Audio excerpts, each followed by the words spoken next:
And I'm going to also turn off my camera because I've been having tons of problems with my internet, probably because of the rain today. So I don't want to have any interruptions. So I'll turn my camera off while I'm presenting the screen. It always helps with bandwidth. And I'm going to share my screen now.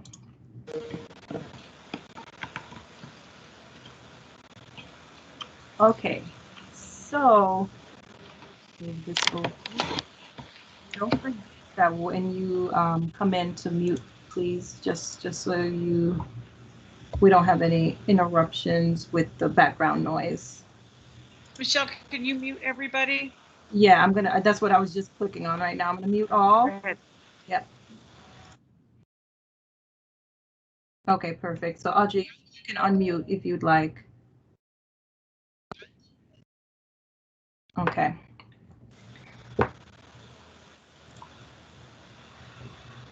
Okay, perfect. So I hope some of you are returning from Monday. On Monday, we talked about the purpose of this webinar series. We talked about how it came about. Basically, I was just from my experience in doing online learning, not just during the COVID, but just in general. I've taught for Florida Virtual School. I've taught courses online courses at Miami-Dade College. I am an adjunct professor there. And so just my experience with online learning and my experience with training teachers during COVID really kind of brought me to this webinar series and the topics covered here. There's such a great need for teachers with what to do during this time, because this is not the norm for them.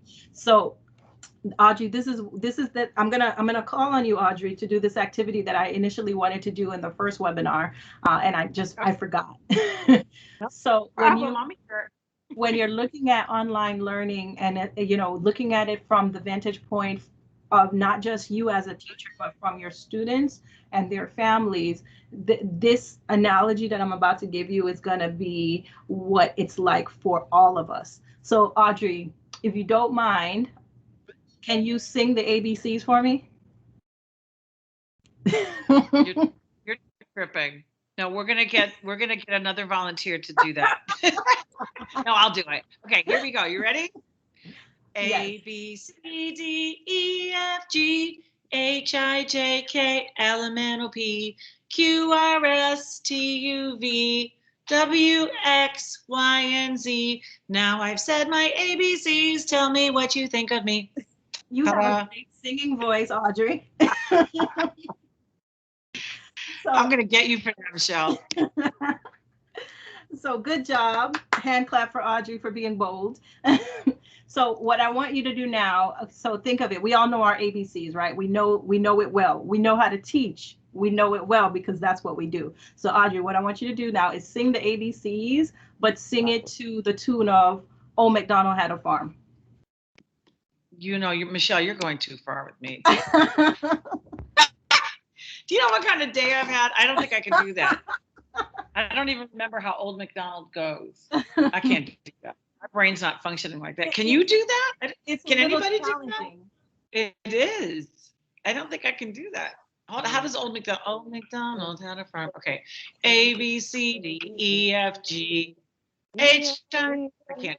J, Q, R, S, T, U, V, something like that. Exactly. That's the point. That's what this is what this time is now for us. We know our content, right? Our students know what school is like, but we're walking to a different tune with online learning. And so we have to adjust. We have to slow down. We have to simplify. We have to pace ourselves, even though we know how to teach. We know what our content is because it's to a different tune. And so Audrey, thank you for that. But I wanted to demonstrate to you that, yeah, although you know your stuff, it's in a different environment. And so we have to change the way we're doing it so that we can make it fit into this different time that we're in. And so that's the reason why this series came about. It was ultimately because I wanted to find a way to make it easy for educators to find strategies that they can implement in online learning and have it all in one place. There's a lot of information out there for online learning and for remote learning, but you have to look in so many places just to find what you're looking for. And so in my time of just reading so much and looking, searching online and trying to find ways to incorporate these elements into the webinars and trainings that I was doing with teachers, I was like, well, just create a guide. And so that's ultimately what the continuity in education became. And it was just a guide for educators to see what you need to do to make that educational continuation happen in the online learning environment, and what are some ideas of how you can implement that. So just going over some basic housekeeping things here. Webinar ready. We're on Microsoft Teams, so just kind of become familiar with your toolbar. Make sure you know where the mute button is. Make sure you know where the camera button is, and also make sure you know where the chat button is. The chat button, when you press it, it's going to open up your chat on the right-hand side for you, and you'll be able to post questions in the chat. Okay, and feel free to post questions in the chat throughout, and I will try to address them out loud. And then at the end, we'll have time for Q&A where you can actually come off mute and ask questions. All right, so let me come back here. Okay, so for today's webinar, it's going to help if you have, if you're viewing the webinar on your computer, that's fantastic. But if you have your smartphone, there will be some activities here that it's going to be a better experience if you scan it. Of course, you'll be able to, I'll try to share the link in the chat so that you can just click on the link. But if you can use your cell phone along with your computer, it'll just make this experience a little bit better for you. So wherever you see QR codes and it says scan me, okay? Next, just some information. I'm Michelle, guys. It's great to meet you and see some of you, see lots of familiar names and faces. And I am 15 years in Miami-Dade County Public Schools. I am also right now a Microsoft Learning Consultant, so I do training for Microsoft, and I do training for Audrey, and I do training for a lot of people. I do trainings for Miami-Dade, so I do lots of trainings right now because I am out of the classroom currently. So we want to start with this. You always want to make sure the students are actively engaged. And so there's this idea called the note catcher. Think of it as just, these notes can be collaborative notes. They can be individual notes. Sorry, let's see, Helen, you can't, as people come into the session, you're going to see that Audrey has to let them in. So that's just going to be on your screen. You just have to ignore it for a second. So here is your collaborative notes in a note catcher form. If you scan it, you're going to be able to download a copy of this Word document so that you can take notes throughout the session. If you type in this shortcut link here, bit.ly continuity notes, you'll be able to go to the site and download it. So this is just a strategy that you see I'm implementing here that you can also take into your online learning environment. And this is called a note catcher where you could download your own copy. Okay. All right. So what is educational continuity? It's basically the framework that people in education had to implement because of school closures. It's the whole idea of continuing the learning because of school closures. It's what those processes and procedures and decisions and activities are that had to take place because of school closures. So this particular workshop is about continuing the continuity of different aspects of what you need to do in your classroom to make sure that the students are not struggling to sing happy birthday to the old McDonald tune. You're trying to make that transition a little bit easier for them. Okay, so how do you achieve continuity? Well, there has to be changes in your communication, your collaboration, and your connection. Yes, you can still communicate with the students the way you do, the way you are expected to communicate with them in a regular classroom. It's just going to be to a different tune. You can collaborate to a different tune, connect and deliver your content to a different tune. That's where that change comes in.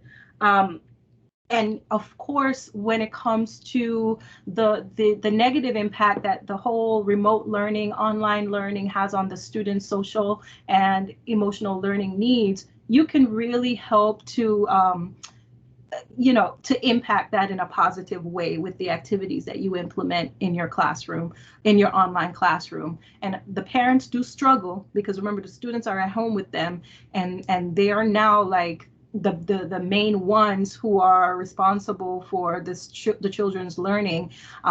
They have struggled, especially when they have multiple kids in the household who are in school. And so how can you support those parents and families with just consistent communication and just that level of support that you can offer them? So that's what happens with being able to establish that continuity by fostering the students' relationship building, making sure that your content that you're giving them is engaging, and those learning experiences that you have with them are engaging, that you're addressing social and emotional learning, you're also addressing higher order thinking skills, and you are showing them how to think about thinking. Metacognition is super important for students to grow academically, intellectually, but also socio and emotionally. So on what is today, Wednesday?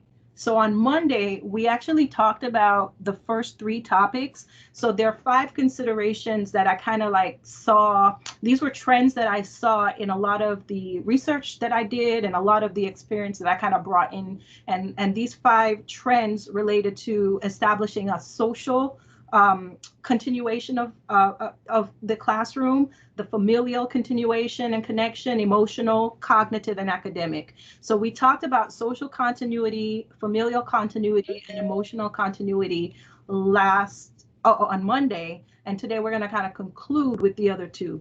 And I know that that video will be posted on the YouTube website if you missed it. So Audrey will drop the link for their YouTube channel in the chat, I'm sure. So let's talk about what cognitive continuity is. Okay, so first of all, the way that you teach and the way students learn, it does relate to obviously the brain, right? But I wanted to kind of draw a line between the cognitive and the academic aspect, because I wanted to focus the cognitive aspect on truly building the students' higher order thinking skills and how you can still use strategies to address metacognition and higher order thinking skills in the online environment. The academic continuity is just what you would do regularly to teach your content, because there's a lot of times where we may give the students activities to do and there's not higher order thinking and creativity involved in that, or even metacognition. And so that's such a key part of the students learning and growing and developing that I felt like it needed its own category. So cognitive continuity is how you are strategic in helping your students develop those higher order thinking skills, and the way that you implement metacognitive tasks into your lessons for students to truly think about their thinking. So when it comes to the goals of HOTS, I'm going to call it HOTS from now. HOTS is high order thinking skills, and metacognition. All of those tie into the students' critical thinking abilities, creative abilities, the way that they can be successful learners, like taking ownership and understanding how they learn so that they can be successful. And most importantly, especially now, being creators of content and not just consumers. Because when the students are showing you how they learn and what they've learned in this online environment, it's truly important for them to be creating and using tools to create, like digital tools like Sway or Flipgrid or Buncee or even PowerPoint, and using those tools to create content to show you that they're learning. Okay.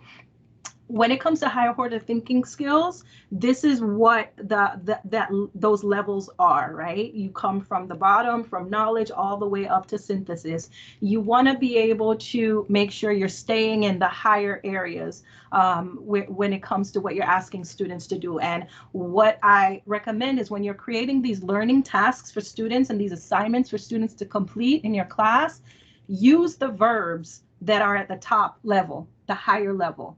When you replace, like if you want the students to do something with vocabulary, instead of having them define the vocabulary words, have them compose a vocabulary illustration or something like that. Because when you're using those higher order skills, it's really focusing on the students creating rather than regurgitating or just taking in the information and spitting it out ultimately. So just take a look at those verbs that are in the higher order, in the evaluation and synthesis especially, and try to replace what your tasks are with those verbs. That's where you can start.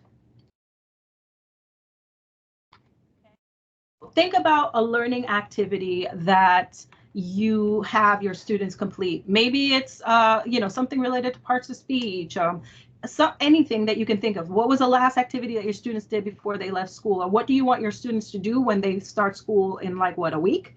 School starts in a week. I want you to think about that activity, and I want for you to replace some of the verbs that you have in that activity with the higher order words that you see here. And I want you to see how it can transform that learning task for the students. So I'm going to pause here for a second because I really want someone to share out for me. I want somebody to be brave and share out. So what is that learning activity? And even if you don't go on the Padlet, I have the Padlet there for you to actually just type it in if you don't want to share out loud. But what is that learning activity? What is it that you want the students to do? And how can that activity change by just changing the verb? So this is gonna require you to think a little bit. I see some of you are thinking in your thinking focus mode. I can see your cameras. Is there anybody willing to share? It could be something as simple as, complete a division problem. So take the word complete out and choose a word here and change the actual learning task so that the students are creating something or using those higher order tasks. Anybody want to share? Come off mute and share. Anybody, just come off mute and you can say something. Okay, I'll share. Thank you, Carmen. Okay. Design a building using this math equation. I don't know, I'm not a math teacher, so I'm just. So you're saying to basically, instead of just working out a math equation, use the word design for them to create something using that math equation. Yes. And it changes the whole learning task. It's actually for the student thinking skills for them that they wouldn't have used if they were just writing down the problem. Okay, so that's what I wanted to kind of get across here. When you're using these verbs, really I actually keep those verbs, like I have a list of those verbs that I refer to when I'm creating activities for students, because it really does help me to make those learning tasks better better for the students, so they are curators rather than just consumers of content. Okay, so hopefully you can apply that when you are creating these learning opportunities for students. Hi, can I share one? Yes, absolutely. Well, I'm thinking about my kindergartners, so when you give them shapes, the manipulative shapes, I thought about, construct construct a design or construct a house or something that you can make up with these shapes. Yes. And yes. then they can label the shapes and role play.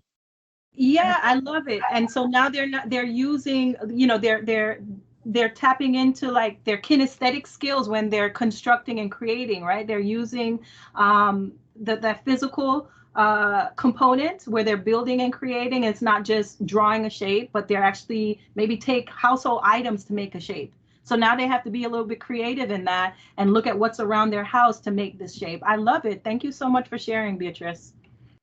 Anybody else want to share an example before we move on? So sorry. The mailman is outside, and so the dogs are going at it. All right. Thank you, Carmen and Beatrice, for sharing. I really appreciate it. But that's the point. We want to make sure that we're giving those students just opportunities to learn and to grow. Okay. And part of that is them also thinking about their thinking about the process of learning. There is the Science of Learning series describes metacognition in 3 ways. Metacognition applies when the students are thinking about what they know and what their goals are for that learning task, right? So if they're going to be building shapes, or they're going to be building a learning division or some kind of math, what is it that they know about that particular math problem or equation, and what is their goal? They have to think about that, because they have to know what prior knowledge to pull on, so that they can make parallels between what they know and what they're going to learn. Okay, so you have to kind of activate that thinking for the students. You have to ask them questions that help them make those parallels. And so that's part of the metacognitive process. And then the next phase is monitoring, when they think about how they're going to learn during the process of learning. So they have to be aware of how they learn. Am I a visual learner? Okay. Am I an auditory learner? Am I a kinesthetic learner? Like, what's going to help me to better learn the content? Is it going to help me if I actually, have movement, or have lots of visuals? So you have to ask questions to help guide the students so that they understand the kind of learners that they are. And of course, the last part is assessment. Students think about and evaluate their understanding. That's truly important. That's that reflective part. After they've learned it, now what? How can they apply to other settings? And why is this even important? So when you think about metacognition, think about planning, monitoring, and assessment, and being able to address that to help the students understand the purpose of their learning and be successful learners. So this is a quick video that I wanted to show. Hopefully, yes, it does start. Let me make. Can you guys hear the sound? I don't know if I shared sound when I shared my screen. Let me play it just to see. Let me reshare so I can share with sound, sorry.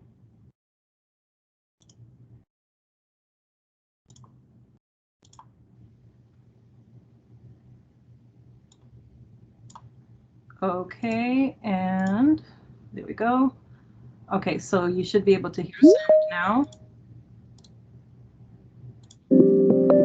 The more we can make a thinking process visible, the better we can understand how to make it more effective. That's what metacognition is all about. In a nutshell, metacognition is thinking about thinking. It's knowledge about our thinking processes. It is. Can you guys hear? Okay, so. Broken down into 3 main processes: how we plan, how we monitor, and then how we assess. When we can plan out our studying, when we can plan out how we're going to tackle a complex task, our studying and learning becomes better.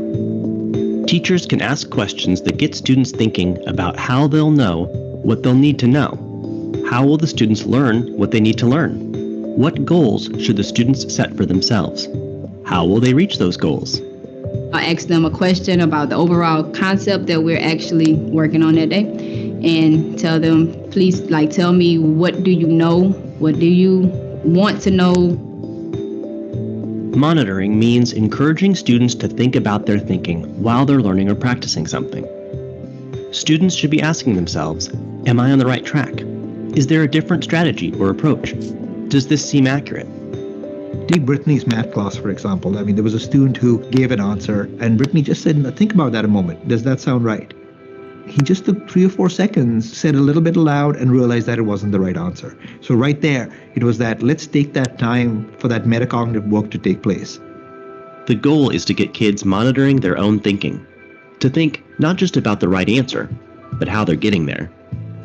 Those questions that you reminded them to ask each other are actually great metacognition questions. Hey, why do you know? What's the evidence? That's great metacognition, because you've already got them to know what questions to ask each other, and now they've just got to make sure they ask themselves the same questions.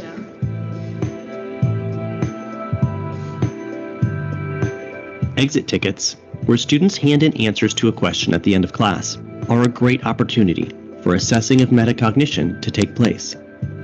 Ms. Anderson actually had students put a little dot indicating their level of confidence, where if they were not confident with what they had learned in class, they were to put a little red dot on. I think that's vintage metacognition, having the students go, hey, are you really confident about this? And if not, let me know, because then we can work about it.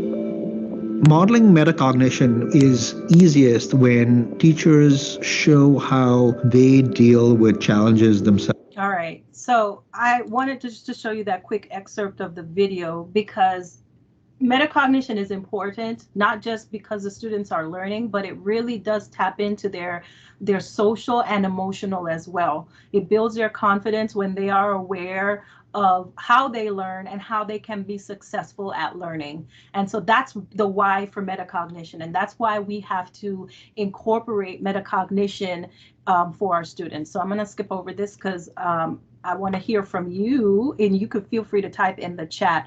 But how can you see yourself incorporating metacognitive tasks with your students, and why do you think it's necessary, especially during online learning? Feel free to come off chat or feel free to type in the chat. Why do you think metacognition is important at this time?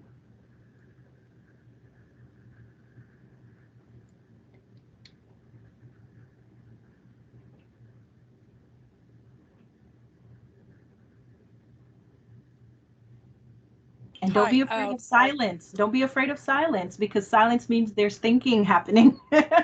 Go ahead. I think somebody was going to say something. Yeah, hi, it's Vivian. I was going to say that just like we're dealing with a whole bunch of new things, so are they. And anytime that we can get them to think about what's going on and, just analyze the process, they'll grow, no matter what it is. Yes, you said it. The key word there, they will grow. That's how you get them to grow, is to think about it and make parallels and connect. Absolutely. Yes, I'm seeing lots of stuff in the chat here. It's a way they can think about what they need to do in order to make it to the next stage of learning. I love that. Yes, absolutely. Real life situations, being able to bring that in. I mean, they're experiencing the same thing that we are, and that affects their learning, their confidence, and we have to be able to address that. Students need to think about their learning so they can reflect. And we're not next to them to help them along the way. Absolutely. So we have to figure out a way to still tap into that particular skill and strength and need of the students while we're virtually connected to them. I can see myself incorporating exit tickets into online. Yes, absolutely. Polls and exit tickets in online learning, and you can use a lot of the tools that you're seeing here. So far, I've used Padlet. So just to show you, I know we talked about this on Monday, but you can use Padlet there's a free version, just so you know, there's a free version and there's a paid version. So Padlet creates like a bulletin board where students can add responses, and they can see each other's thinking when they add these responses. And there's even an option for students to reply to each other on a Padlet. So this is a great way to have an exit ticket, Charles, for your students, having them respond on a Padlet. Oh, yes. Deborah says it may help younger children focus on the task. And imagine if you do start with the younger kids, right? You start with the younger kids and they're building those metacognitive skills from a young age. Imagine the confidence and the success that they'll have in their learning experience because they're tapping into those metacognitive skills earlier on. And the teacher and student needs to share their thinking processes and feelings. Yes, your students need to see you think about thinking and fail furiously, especially during this time. It's okay to fail. We're all failing at this time. The students need to see that. So Michelle, can you go to that slide real quick? I just want to see the last slide again. This one here? This one here, Audrey? Yeah. Okay. Grab a screenshot of it. Yes. Hold on. Okay.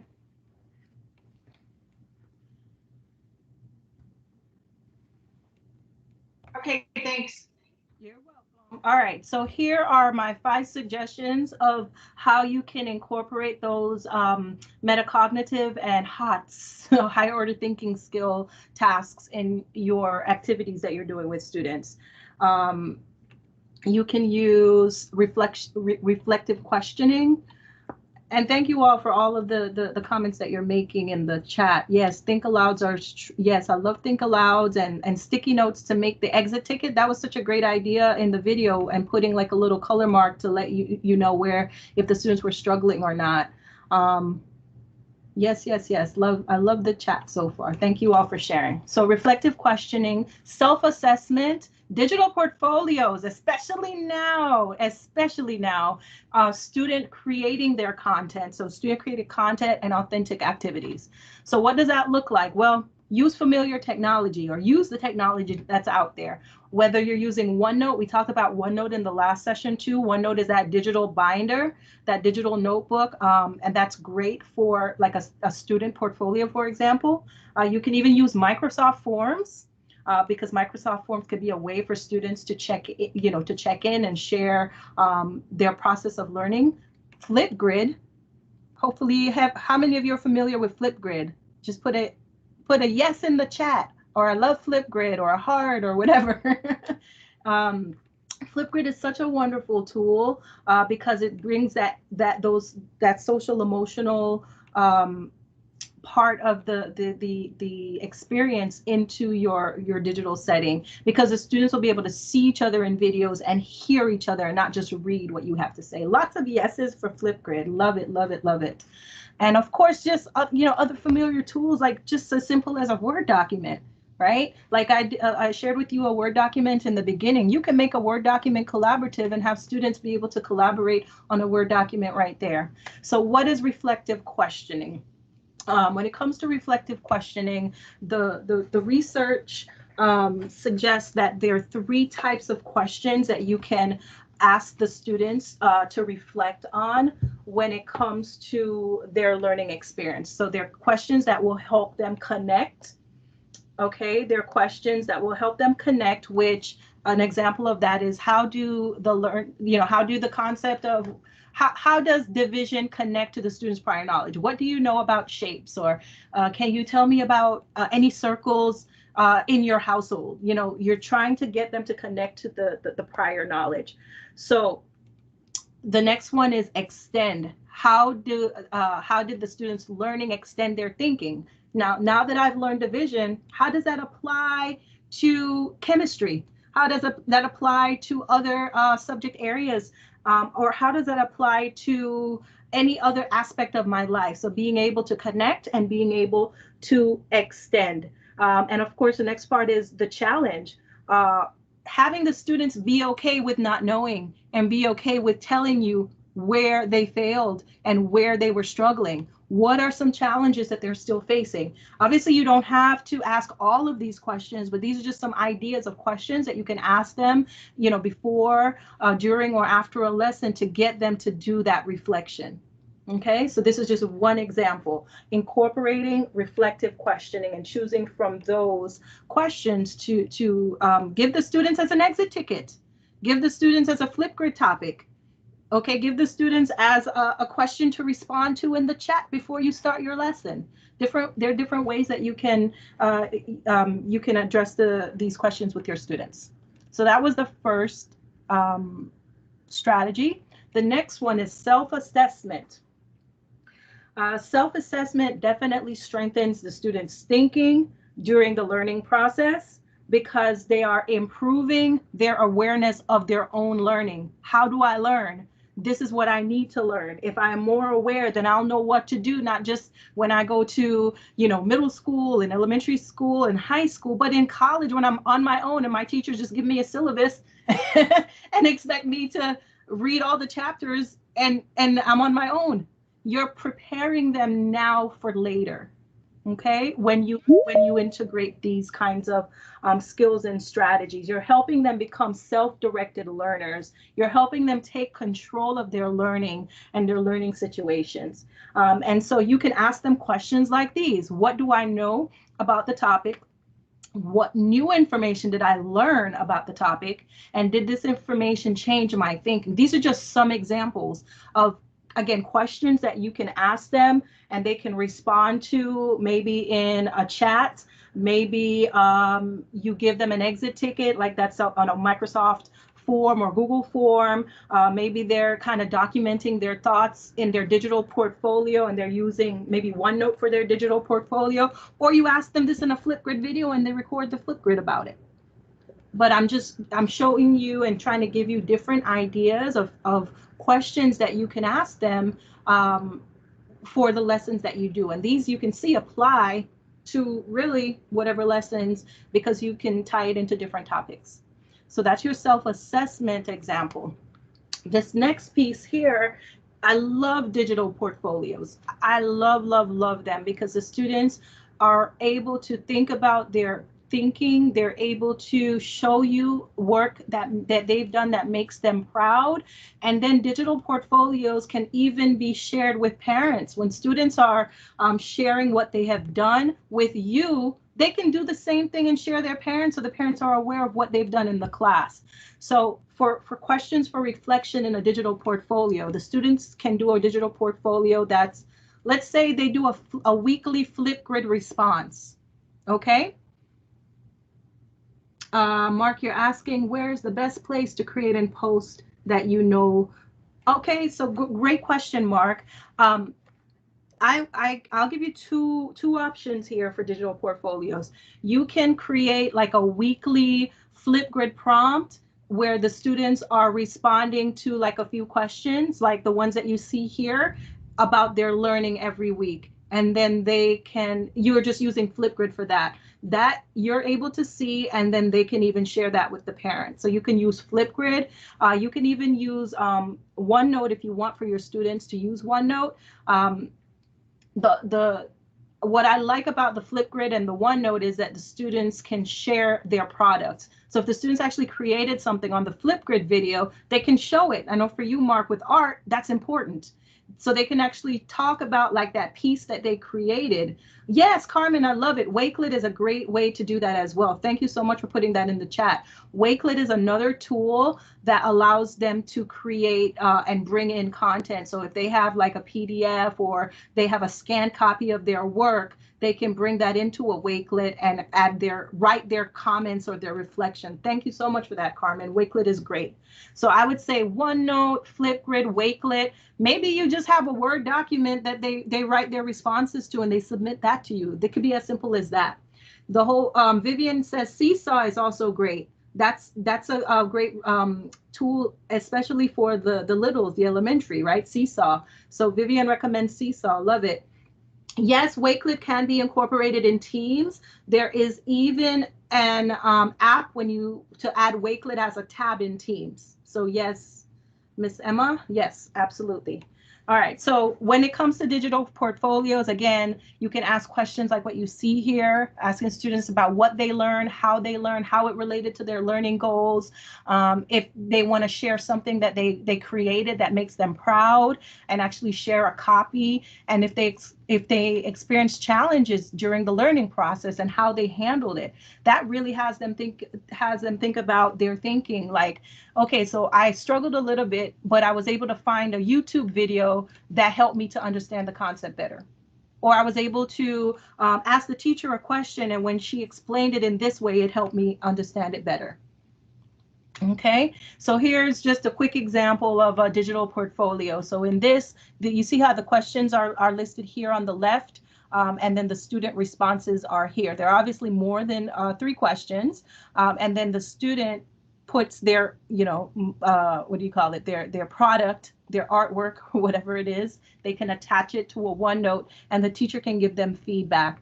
And then this is actually something that can also be shared with the parents. So this is just a simple mock-up, but this is what it can look like in a OneNote. And what I love about the OneNote notebooks is the students it's multimodal, so it can have visuals, it can have text, and it can even have audio. If the student wanted to record audio and talk about their answers to the questions, they can do that as well, and so can the teacher. Okay. Oh, it's actually going to take me to this, and I did not want that. So it's going to take me to that OneNote page.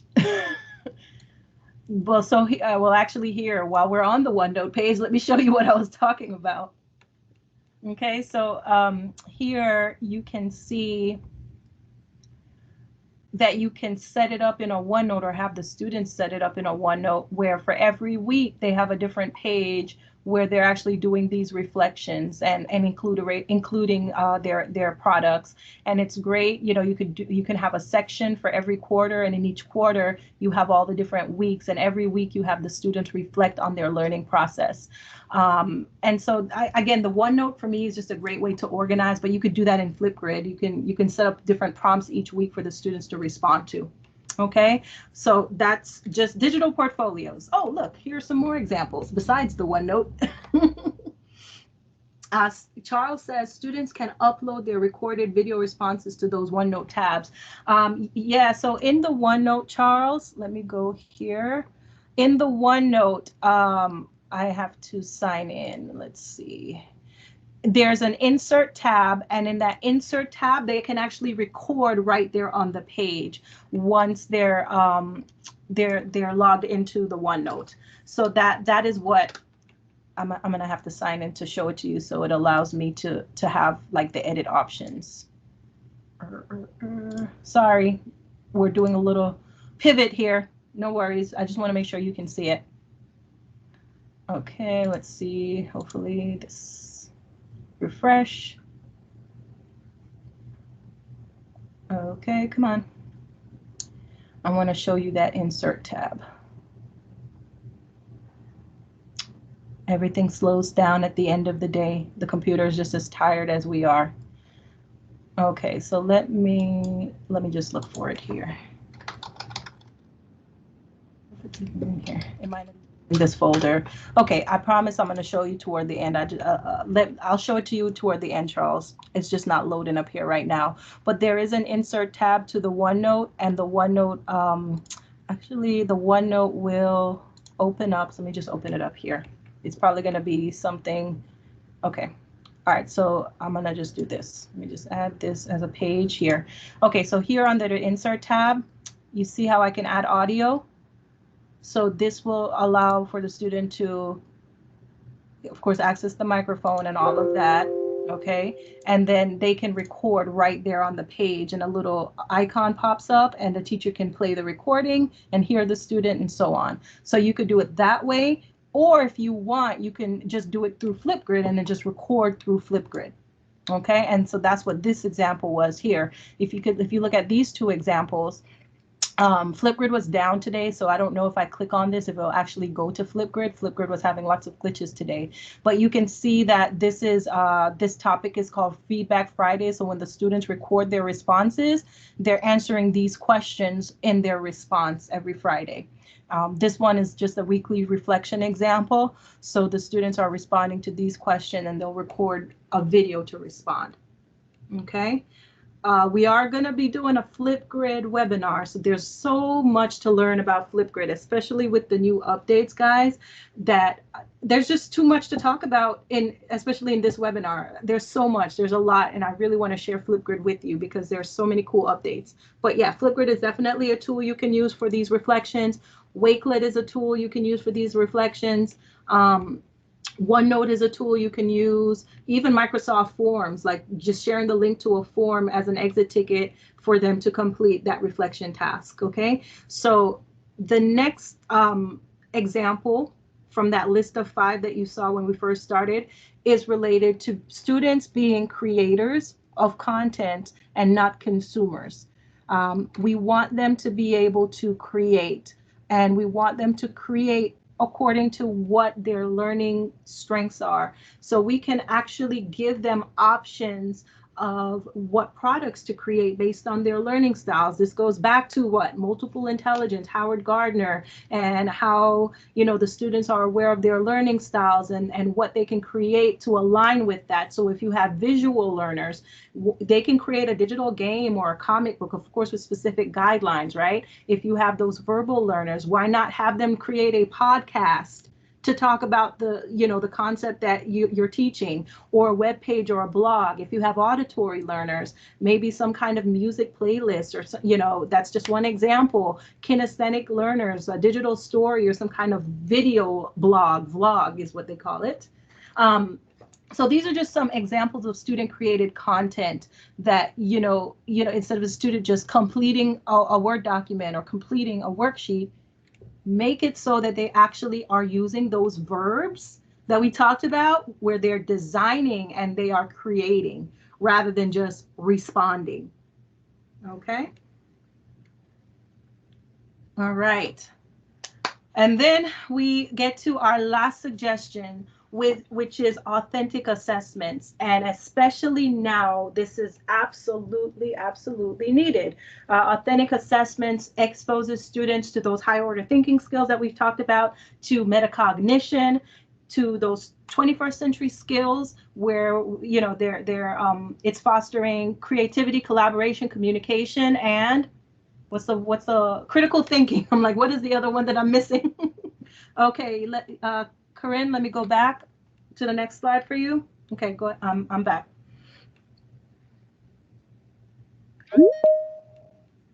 Okay, no problem. Okay, so coming back here to authentic assessments, and what does that look like for you? Well, obviously it's going to be standards aligned because it's going to be related to your content. You want it to relate to their process of learning. The performance task that they're completing, it has to be a performance task. It has to have elements of collaboration or divergent thinking, real world task, and it should include rubrics. What does that mean? That means that they are creating something and they know exactly what the expectation is because you are providing them with guidelines. So if we were to look at this chart here, let's look at what traditional assessments looked like in our regular classes and what authentic assessments foster. Okay, so direct measures of target skills. Okay, they're enhancing meaningful skills. Real world tasks. So having the students create a podcast is an authentic assessment because that is something that happens in the real world. Creating a web page. They may have to create a web page for, for a business that they may own in the future, or, for themselves, for something in college. Okay. It emphasizes cooperation. So that's where that collaboration piece comes in too. So just, kind of take a look at this and see where you can make those experiences and those activities authentic for students. Okay. All right. So we have finished this section, the fourth of the fourth of the 5 sections that I have, which is about the cognitive part of cognitive continuity. So if you have been taking notes from the last time, you can add to your note catcher. What activities now can you implement to foster high order thinking skills and metacognitive learning tasks? And how do you think you can achieve that in online learning? So if you don't mind, in the chat, let's share some things that you can do during online learning. I think Charles had mentioned exit tickets. How can you do that during online learning? How could you do digital portfolios in online learning? What are some things that you guys have going through your heads now that you want to share out so that we can learn from each other? Feel free to share in the chat and feel free to come off mute. I want to hear your ideas. You guys have wonderful ideas that I've been seeing in the chat so far. So Carmen says, reflect on writing using OneNote journals. Love that. What other ideas do you guys have? Again, feel free to come off chat, please. I want to hear from you. So it's not just me talking. So OneNote, yeah, we see lots of agreement with the OneNote as a tool that can be used for reflection. Yes, so Eileen, you say that the digital portfolio can be added in the class dojo file. Okay, see, this is what I mean when I want you guys to really share, because we're learning from each other. Flipgrid is an awesome tool as well. I used it with my students, that they can respond. They don't necessarily have to show their face if they don't want to. They could show a picture or something, but it's a great tool for them to use and video themselves. Love it, love it, love it, love it. And Charles agrees with you with Flipgrid. And I will tell you, oh my gosh, again, I'm so excited to share these Flipgrid updates with you because there's more than just them showing a video now, because there's so many improvements to Flipgrid with different backgrounds they can use and boards and screens. It's gonna make the creation process for students amazing with the options they'll have with Flipgrid. So yes, I love that you guys are considering using Flipgrid.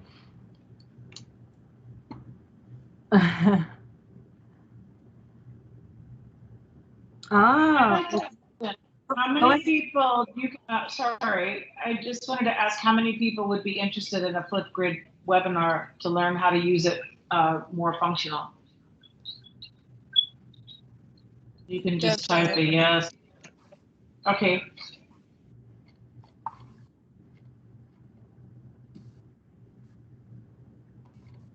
I see lots of yeses, Audrey.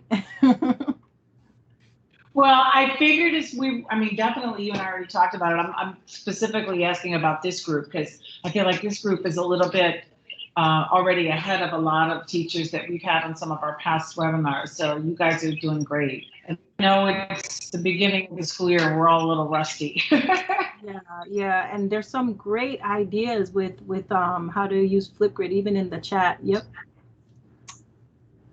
Hey, Miss Balcells, she just shared about using Flipgrid to take on perspectives, historical perspectives on Flipgrid instead of just writing. I love that. And you can even have the kids dress up in those historical perspectives and showcase it on Flipgrid. Love it, love it, love it. Mark had shared something earlier too about focusing on a single narrative painting as a prompt for many of these activities. Love it, Mark. And you could definitely utilize Flipgrid and have students show their painting and explain their process, talk about their process for their painting. Also, I wanted to say that in like the Nearpod page of Canvas, there's a bulletin board. Everyone could collaborate on that bulletin board. In Nearpod, the Yes. Nearpod Collaborate board. Yes, that Nearpod Collaborate board, yes, can definitely be used to gather information and share. Yep, absolutely. So I love it. This is why I want to hear from you, because look at all of the wonderful things you're sharing in the chat, and you're learning from each other. So thank you for that. We're going to conclude with the last part of this, which is that academic continuity piece. This one is very familiar to you because this is the content that you teach. So how are you teaching your content, right? How you're delivering it and the assessment of it. So the content taught, the delivery of the content, and the assessment of the content. I want to share this quote because especially now, and let's go back to Audrey's singing of, what is it, the ABCs to Old MacDonald Had a Farm. There were little bumps in the road there. There were pauses. There were struggles there, even though you know your content, because during online, and that's relatable to online learning, especially because students are going to have lots of struggles and they're going to need for the pace to be slowed down. They're going to need for even the level of content that you're giving them to be shortened. You are not to approach online learning the same way as regular traditional learning. Your content has to change. The way that you're delivering it has to change. And also your grading. And that's why I love this quote where it says compassionate grading is not having low expectations for academic performance. It's grading with reflection, flexibility, and grace during this challenging time. And that's where those authentic assessments come in. That's where those reflective experiences come in, because we're looking at the student's process of learning rather than what they're, just filling out A, B, and C on a sheet of paper. We have to have compassion over content during this time. This is very important. Compassion over content. Again, everyone is struggling. We're all marching to a different tune, and we need support in any way that we can get it. So one of the ways that you can accomplish this is by providing a predictable pace, a predictable space, a predictable platform for students to access the information. They know exactly what's happening. They know when it's going to happen. They know exactly what the expectations are. So if you if you have it set up where every week, or every day you share with them where they can access what they need and what it is that you're going to do, that's going to help them, and it's going to help the parents help them. So what are the dates and times of live online class meetings? You're going to put that so that they can see it clearly. What readings or reading tasks must be completed? What videos can I watch to help me learn the skill? What audio recordings or messages should I listen to? What discussion questions must I respond to? What collaborative activities should I complete? And what individual assignments must I complete for the week? So if you kind of structure the way that you are setting your expectations simply like this and kind of predictable like this, it's going to help the students know exactly what to do, when to do it, and where to put it. Okay? So kind of having this structure really, really supports the student, and it really helps the parent help the student as well. Okay? Then, so the 5 things that we're going to talk about in the next next 30 minutes or less is interactive, direct instruction, ongoing instruction support, personalized learning, and gamification. I'm gonna pause for a second here only because my computer froze and I have to unfreeze it. So hopefully you're still seeing my screen. Okay. I think you're still seeing my screen. I just have to move this over here. Okay, perfect. I think you guys are seeing my screen still. Yes, thumbs up just so I can see. Yes, perfect. Sorry about that. It tends to happen. Okay. All right, so let's break down these 5 examples and see how we can establish academic continuity. Okay, when it comes to interactive direct instruction, right? These are those synchronous online meetings that you have with students, whether you're using Zoom or whether you're using Microsoft Teams. The students need to have kind of a structure for that as well. So here's a suggestion of a structure. What are the actions that the students are taking, and what are the tasks that they're doing, and what are examples that you can use for that? So it's always great to have some kind of icebreaker. On Monday, I talked about the mood meter. And so the mood meter is something that you can even use at the beginning when you are starting these meetings. Okay, so the students are participating or speaking with that icebreaker. You have your content that you're delivering. So your content can be in the form of video, slideshows, maybe reading and demos and text demos, or being presented on the whiteboard. So the students are learning that information, they're consuming that content, and then there's the chat. You have to utilize the chat where it gives students an opportunity to reflect and write and reply. So you give them open-ended questions during your lessons, you give them reflective questions, and even feedback, okay? Notes are important as well. So just like in this setting, I had those collaborative, the note catcher in the beginning, integrating that into your direct instruction will help the students because it'll give them time to process. It'll give them time to synthesize. You can use the Cornell note-taking structure to do that. You can even do collaborative notes where, you have the students sharing, each of them sharing what they're learning about the topic, and they can see each other's thinking. And you can even do annotations on text. I'll actually be showing you an app where you can do that. You can put the text and the students can annotate right on the text. Okay, in terms of collaboration, that has to be part of your direct instruction. It can't just be you lecturing for an hour and then that's all the students get. There has to be time for the students to reflect, for the students to write, for the students to think, and for the students to collaborate. And you can use breakout rooms for that. And in those breakout rooms, that's where you can do activities like scavenger hunts. You can have them work on like project-based tasks. They can do investigations. They can even do like gamified tasks as well. And then, of course, at the end of your meeting, you're assessing them in some way, and you can do that through exit tickets or polls, whether you're using Microsoft Forms or a Padlet, like some of you have said, or even a Flipgrid.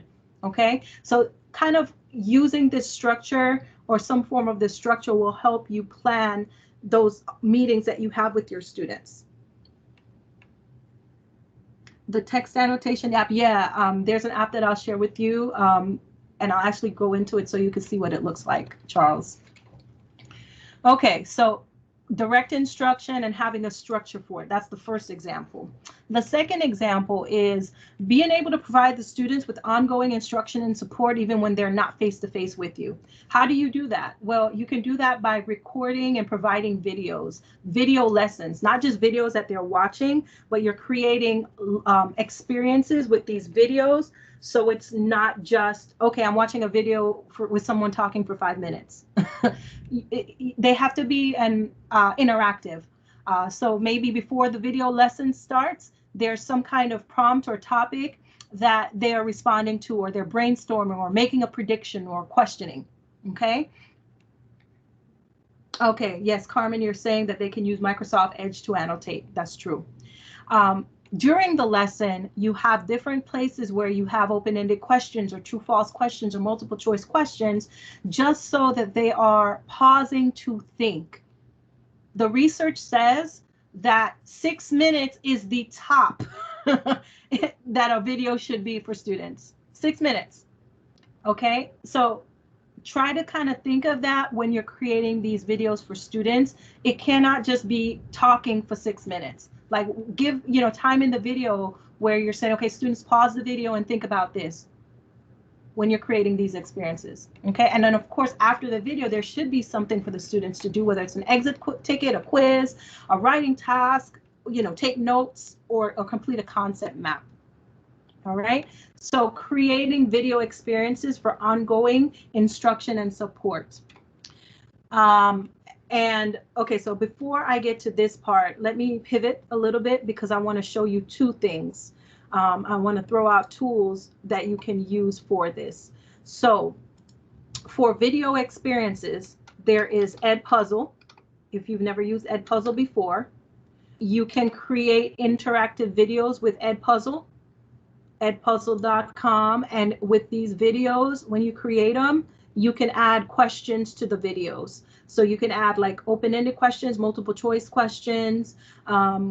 And so that's edpuzzle.com. And you go and create an account, an educator account with them. So that's one tool that you can use. If you are familiar with Nearpod, I know many of you in Miami-Dade have used Nearpod. Nearpod now has a video, an interactive video component. Okay, so I'm going to show that to you really quick. In the interactive video component for Nearpod, it allows you to build videos that have questions that you can add to it.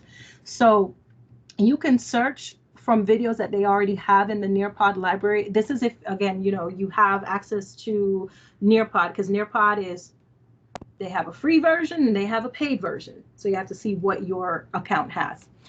You can also search YouTube. So if you look at my screen, I'm going to click on YouTube here toward the top left, and I can actually just search YouTube. So let's say I was looking for a video on illusions. Let's just try that. Okay. So I can choose a video. That probably was not the best topic. I can play the video. And then let's say I like this video, I can save it. And now I'm able to add interactive features to that video. I can add open-ended questions or multiple choice questions at different parts of the video, so that when the students are watching, it'll pause for them to answer a question right here. If I put it, it'll pause for them to answer a question right here when I put it. So you have Nearpod as a way to create those interactive video experiences. Okay, so you have Edpuzzle and you have Nearpod. What you also have is, let me go here. Sorry. What you also have here is you have access to, in your Office 365, Microsoft Stream. Microsoft Stream is that online video platform that allows you to upload videos, record videos, and you can embed Microsoft Forms inside of a Microsoft Stream video. Okay, so you have your video. I'm just going to go here under my content, and I'm going to go under videos real quick. And I'm going to just click on a video. Oh, this was just a demo one. I'm just going to click on this video, and you see here where it says interactivity, I can add a form, and I paste the URL for that Microsoft form, and wherever I want that form to be, as many forms as I want, I'll be able to add it to that video. So as students watch the video, the form pops up and they fill out the questions, they move on to the video. So it's adding interactivity to videos. So you have 3 tools that you can use to create the video lessons for students. And I see lots of comments here. So let's see. Marina says Edpuzzle has a gradebook component. Does Nearpod have that? So Nearpod does not have a gradebook, but Carmen answered it. Nearpod does have reports. You can pull the Nearpod reports and see what the student responses are to the videos. Okay. So here's where your Nearpod reports are, and you can pull the reports there. Okay, so hopefully that gives you ideas of what you can use to create these interactive videos for students, these video lessons that will provide them with that ongoing instruction and support. Okay. All right, so the next thing on the list of those topics was personalized learning, making sure that you are personalizing the learning experience for students, because we know that our students are very diverse and they all have different home life situations as well. We have to keep those things into consideration.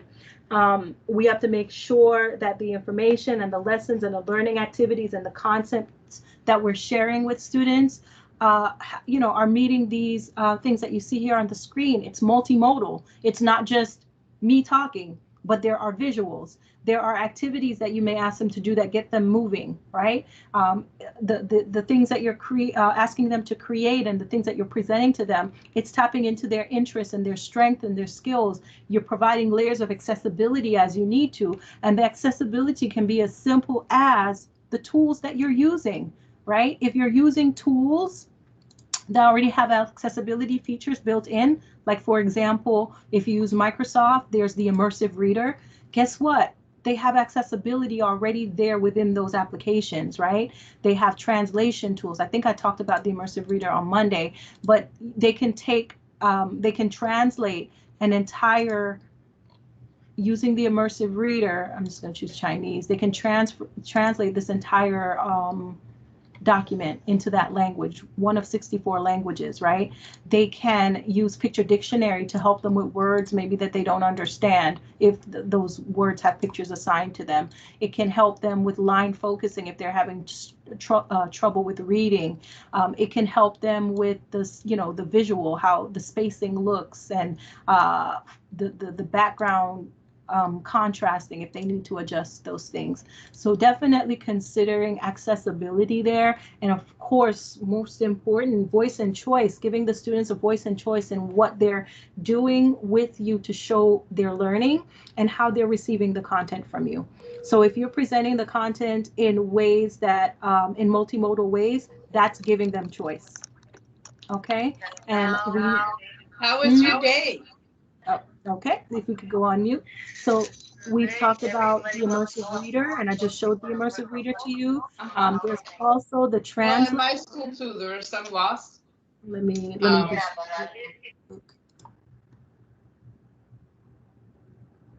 Okay.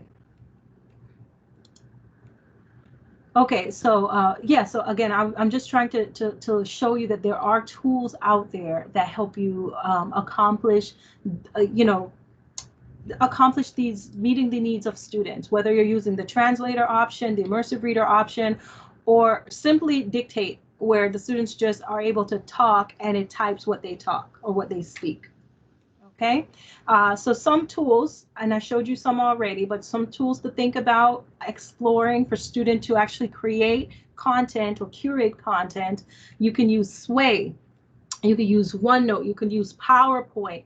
Buncee is a great tool. Wakelet, I know Carmen loves Wakelet, and Flipgrid. So here are just some ideas of tools you can explore, tools you can, you may not even have to learn the tool yourself. You probably don't.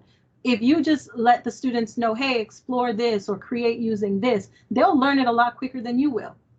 Okay. So just some ideas of tools that you can use for your learning, you know, for the academic continuity. All right, so I've already showed you the immersive reader, and then I've shown you Flipgrid. I hope, like I said, the Flipgrid site has just been down today, and so it's very hard to do a demo. If you see, it's still loading. Yeah, they were having some technical difficulties today. They tweeted about it. So you'll have to explore Flipgrid on your own, or join us for the Flipgrid webinar when that happens. All right, so let's come back here really quick. Oops. My goodness. Oh, I'm in so many apps open, right? Sorry about that. Okay, so another thing you can do is add gamification in your lessons. Gamification happens when you incorporate elements of play, competition, achievement, collaboration, creativity, and enthusiasm. These are all different tools and platforms that you can integrate for gamification, from Minecraft to Make Code to Scratch to Kahoot, which I know that you all are familiar with, and quizzes, Quizlet Live, Socrative, Quizalize, Gimkit. Some of these are free, some of them are paid. Even Nearpod. Nearpod has this time to climb activity that I'm trying. I have one for you. Oh my gosh, so many tabs. Sorry about that, folks. Let me go here to Nearpod. There's a time to climb activity for Nearpod. So here's what I want you to do so we could just test this out really quick. I'm going to put this in the chat. I want you to open up another tab for me, and I want you to go to this link here. You're going to go to nearpod.com and you're going to enter this code, because I want to show you the time to climb. It's a really cool Nearpod activity. So the code is HDMUP. So if you go to even if I just have a few people, just join.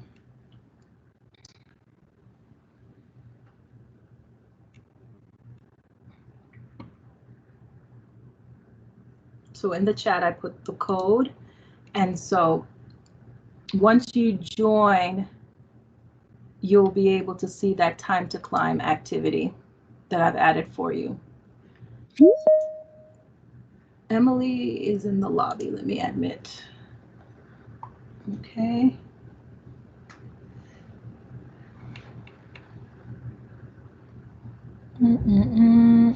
Underwater. Let's try underwater. It's raining.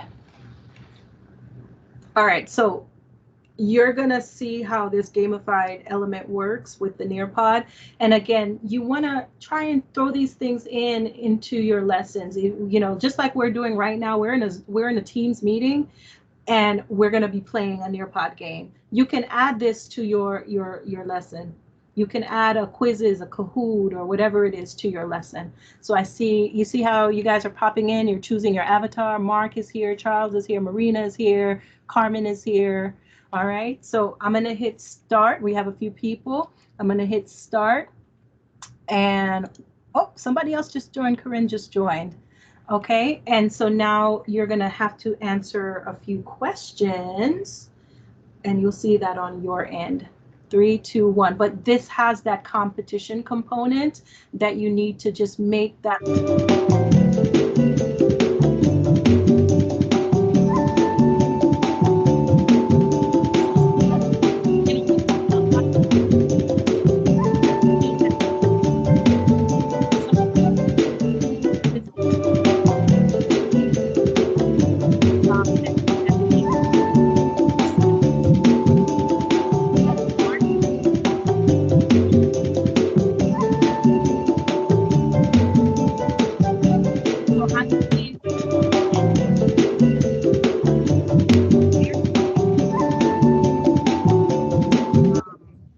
switching to student view to show that view really quick.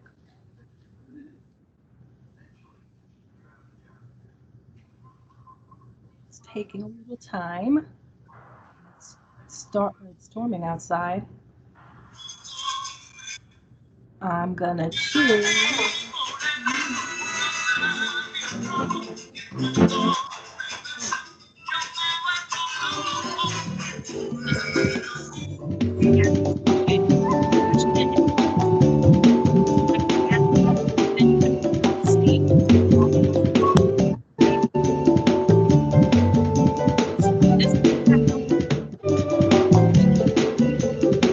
Engagement.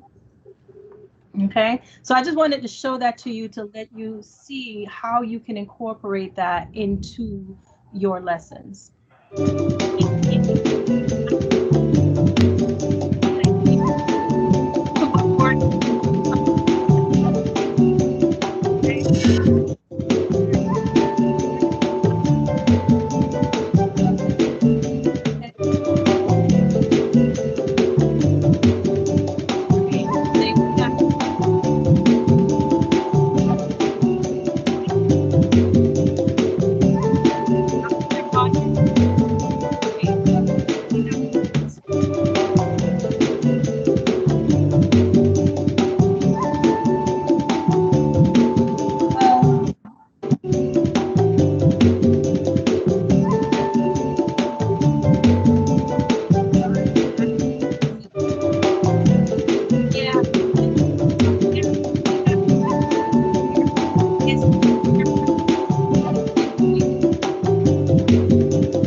Collaborate. Okay, so again, I want to show you what's there, what is out there that you can use to incorporate these elements into your teaching. So it's not just you sitting with the students, just talking to them. They're really, really interacting in these learning experiences. All right. Okay, so we did that time to climb activity. You entered the code. We did all of that. You got to experience it. And yes, Nearpod does have a free version. So if you don't already have a Nearpod account, I would suggest, go sign up for Nearpod so that you can explore what you can do with your students with Nearpod. It's a great tool, especially now. You could do synchronous and asynchronous learning assignments with them. Okay. All right. So our last thing that I want to share with you is you can still continue to use research-based instructional strategies in the virtual environment. And I have three examples here.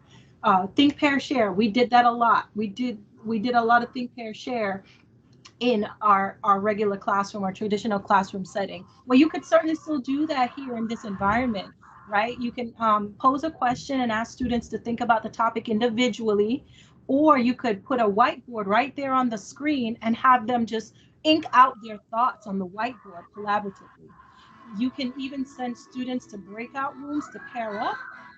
Okay, and then when the students come back, they can write their responses in the chat or share out loud. So think, pair, share, or ink pair.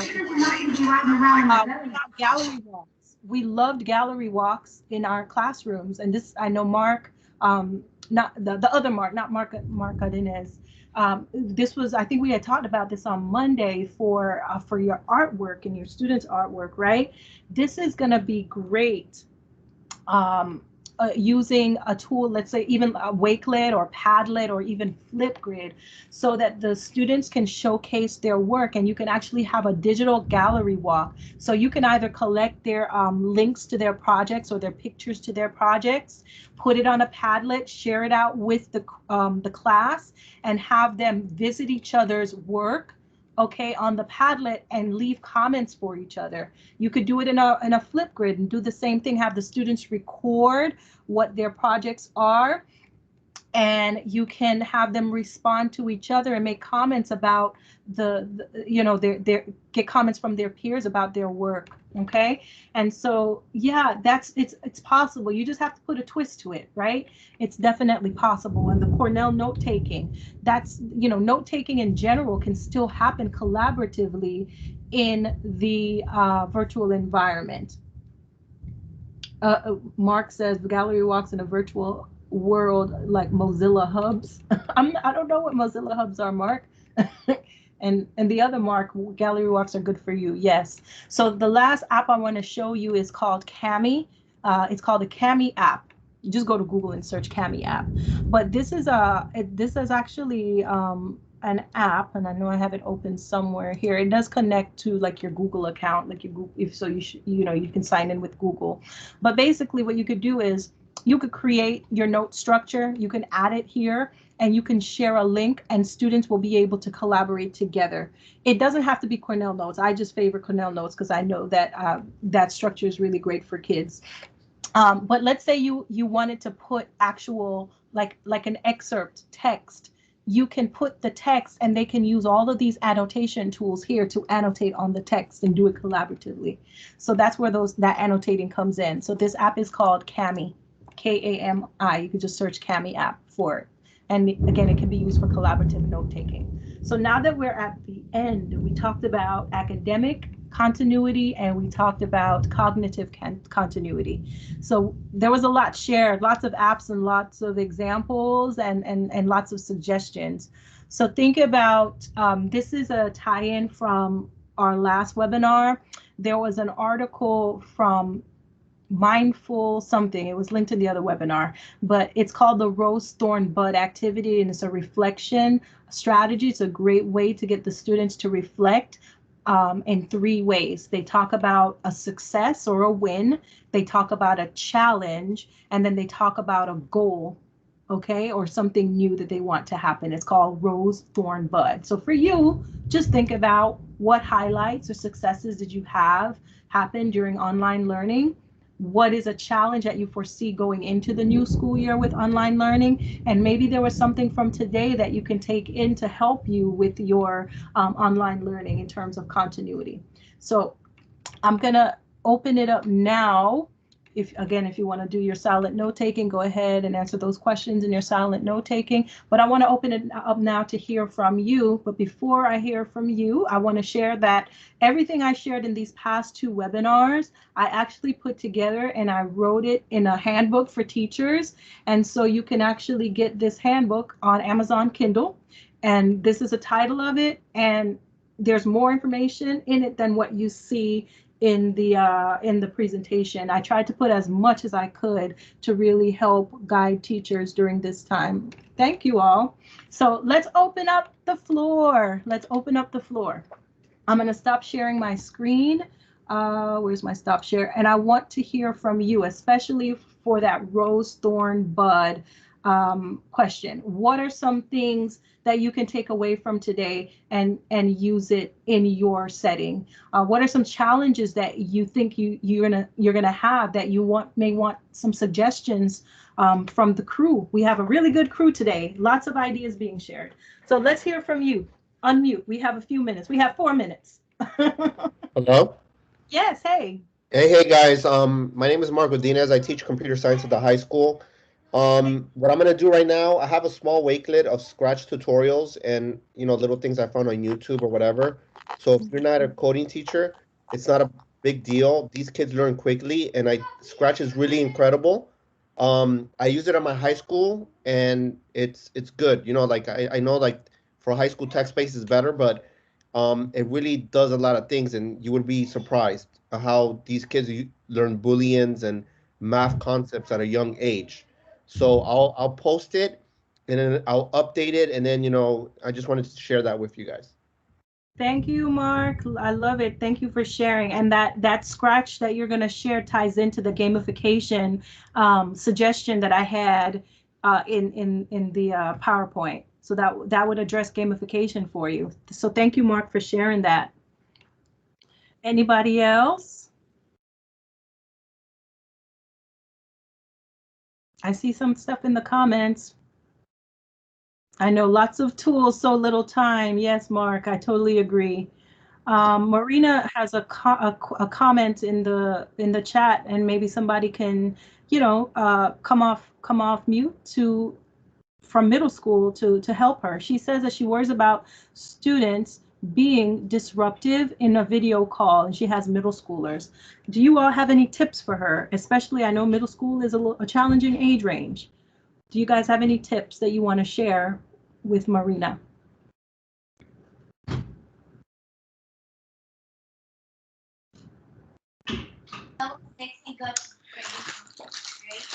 I have a tip. Go ahead. So I think it's very important to establish relationships at the beginning.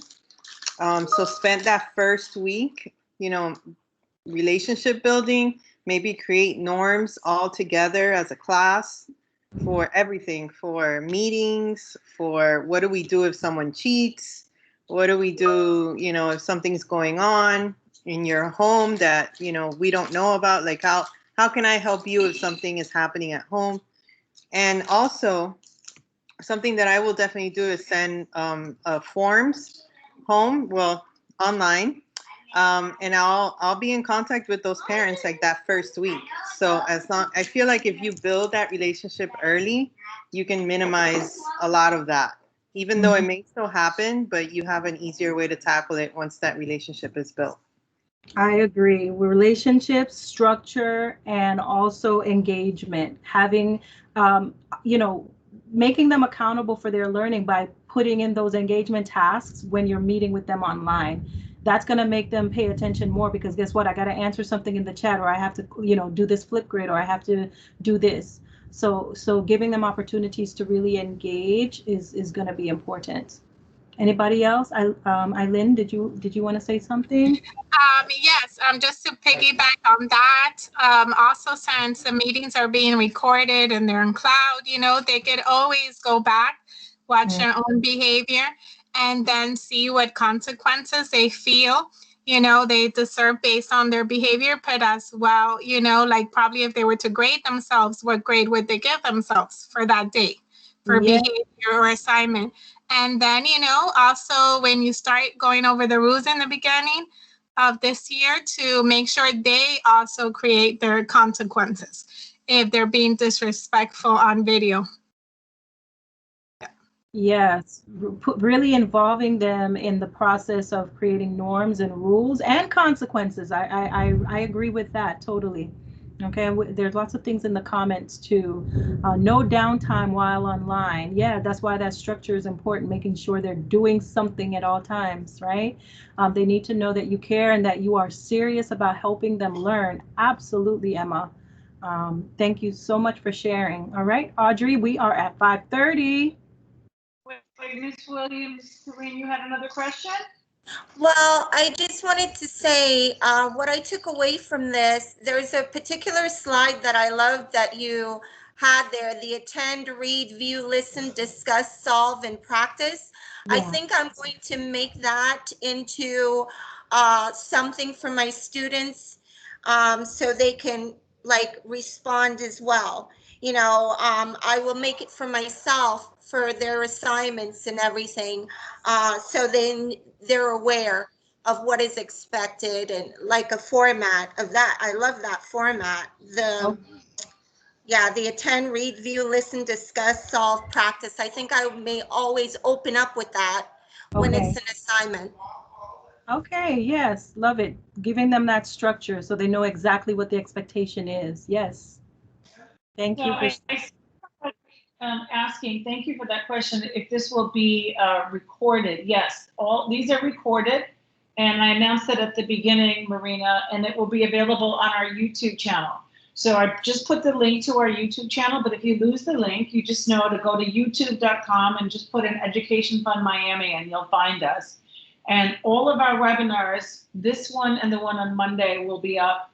And also all 18 from the spring, which cover a lot of a lot of the basics of distance learning. It doesn't necessarily get into the teaching element of incorporating these technology platforms, but it'll help you just navigate the basics if you need help with that kind of stuff, like how to use Whiteboard, how to use Microsoft Forms, how to create quizzes, how to schedule meetings, and so on. So all of those are up on our YouTube channel. They're absolutely free. They're not as much fun as the interactive ones, but they are there. And this one will be up, if not tomorrow, by Friday. And we're going to offer this one again, I think, the one from Monday and today, because I think that it's been a really busy week for a lot of you guys. So I know a lot of teachers couldn't attend. And we want to make sure everybody gets a chance to take advantage of all of this content and information. And if you have any suggestions for webinars that you would like to see from us, you know, again, our webinars are just a little different than a lot in that they are interactive. And they are led by teachers that have gone through what you go through in this district specifically. And, you know, we understand the pacing guides and the Florida standards. So please just send me an email or put something in the chat box if there's a topic that you would like that will help you. We can look into offering that for you guys.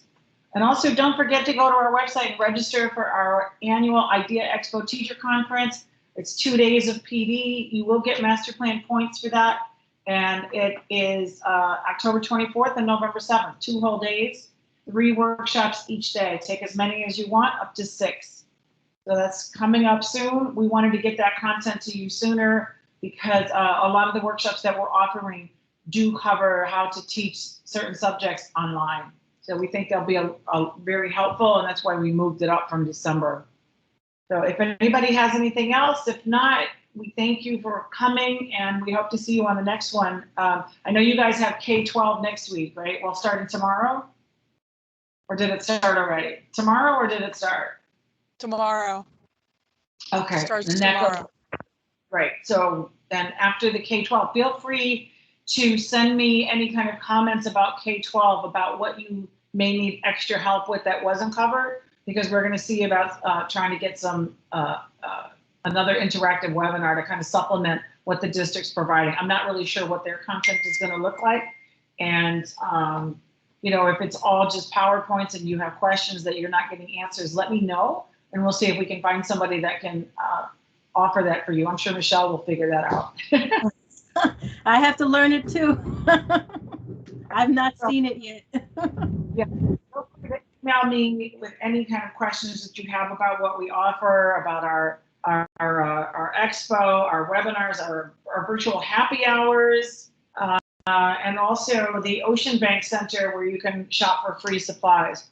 And again, those supplies are, it's drive-through, it's contact-free. So, and Mark, we haven't forgotten you, Mark Godinez. We got you coming. I was crying. I'm just kidding. So Mark Godinez won a prize at our end of school year happy hour, where he gets an unlimited shopping experience at our warehouse. But then, of course, it's been too unsafe for him to go. But we do have prizes that we do offer at our virtual happy hour. So we hope you'll join us on those. They're just fun, and you get to just talk to each other. And we don't record those, so that you can just talk freely and, you know, vent or share ideas that are not necessarily even related to certain subject areas. You know, just how to manage your time or whatever, you know, or gossip. So we hope you'll join us. Thank you guys for coming. Again, if you have any questions, email me. So Ms. Munoz, the Education Fund Ocean Bank Center is open now, but there's shopping days, there's a set schedule. So you just go to our website and you'll request a pass, and they'll get back to you with what day you can go, okay?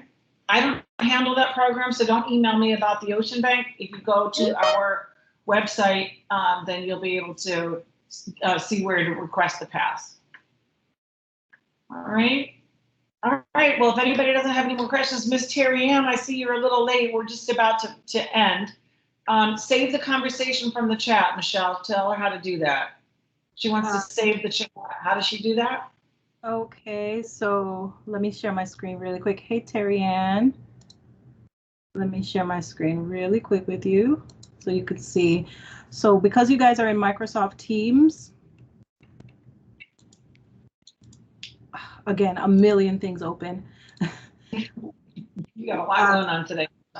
Yeah, so here in Microsoft Teams, you have a chat button here at the, come on the left-hand side here, on the app bar, you see where it says chat. When you click on chat, you'll see a little purplish blue calendar icon, and it'll say continuity, cognitive continuity. That's the title of this meeting.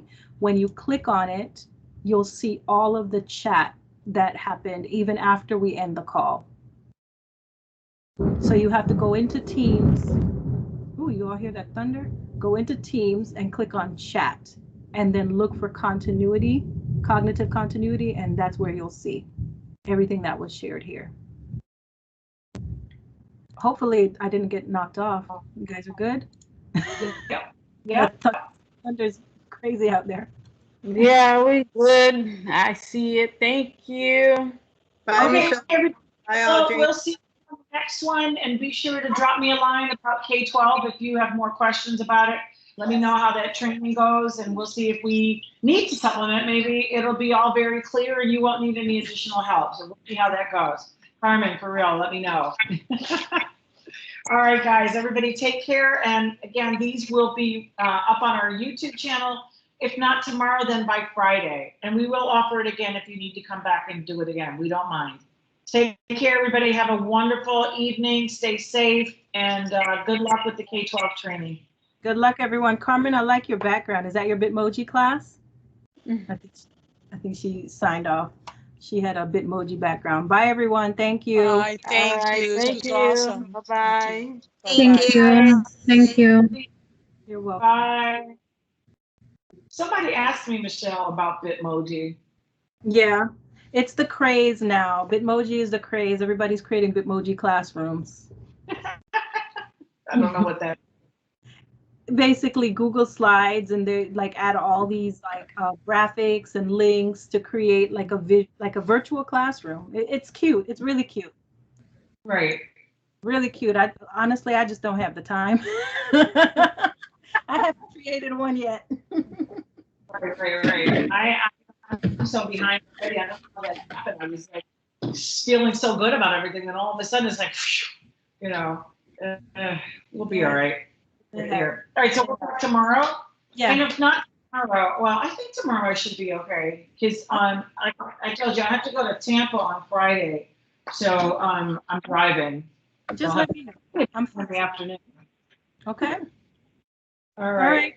Bye, everyone. Bye, everybody. I'm ending recording now. Take care. And I'm ending the meeting. Bye.